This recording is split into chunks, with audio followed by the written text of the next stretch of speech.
Yo, good morning everyone. And so, normally we go through patch notes and whatnot only, but went through the live stream stuff, and just wanted to talk about the system real quickly, because, I mean, both you and I know that no matter what, this is kind of used to drain our bookmarks, most likely for the collab that's coming up, but no matter what, I think it's still a good system for new players, mid-game players and whatnot, mainly for the fact that you can choose your limited, right?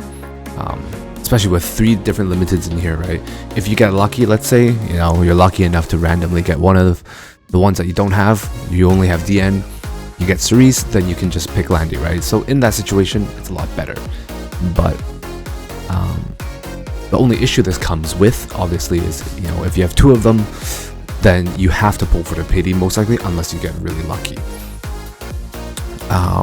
It's not as targeted in this case, so there is a lot more RNG involved, I think, probably, but I think it's still a good system, especially for newer players. So thinking about newer players, this is a really good system in itself for them, because, you know, this allows them to, if they get lucky and get any other one, whatnot, and then they get to a pity, you know, they can choose whatever one. Then, you know, in that situation, this is huge for newer players to be able to get these limited units that they never were able to get. So for the people who don't know how this works, long story short, it works like usual. You know, you do your summons, but instead of having a pity system, what it looks like is you can get the Stars Mirage coin. You know, so once you hit the 120, which is our pity counter, then you can go in the shop and you can buy whichever character you want. So the coins act as your pity counter, essentially. And then obviously the heroes, you can buy an unlimited amount of these, right? So if you want a triple S, you can go for triple S, and then you might get dupes for Covenant coins and whatnot. The other part about this is, you know, if you have extra coins, dupe coins, right, you can spend this on random stuff like charms, leaves, and then obviously artifacts you can buy once for 100 coins. So aside from that, you know, we also have the Amazon Prime rewards, which is always good.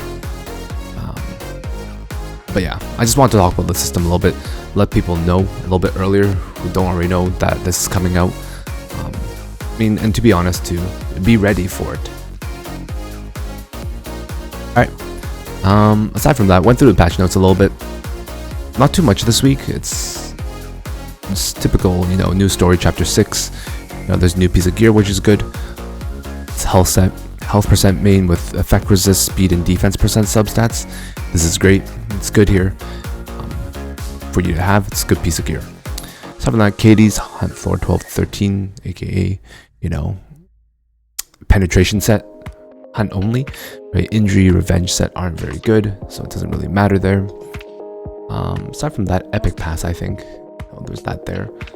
I mean, the Epic Pass is good and all as usual. You know, skin's cute, but I mean, there's typical stuff. So, not too much updates wise there. Aside from that, it's the Luluka banner. So if you want, you know, Luluka for Wyvern 13, or you need Whale's Breath, you can grab that. Arena season ending, and then preseason with the new one starting soon.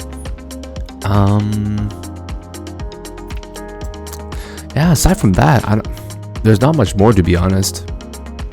Like, there's some, you know, display effects, UI stuff, improvements that are good for the game itself. You know, bug fixes, small bug fixes and whatnot, and then obviously rerun of the Bittersweet Dessert Festival. Probably gonna be shortened. I imagine this will be a shortened side story, but we'll see what happens. But I am excited about next week. So, yeah. Aside from that, peace out, guys.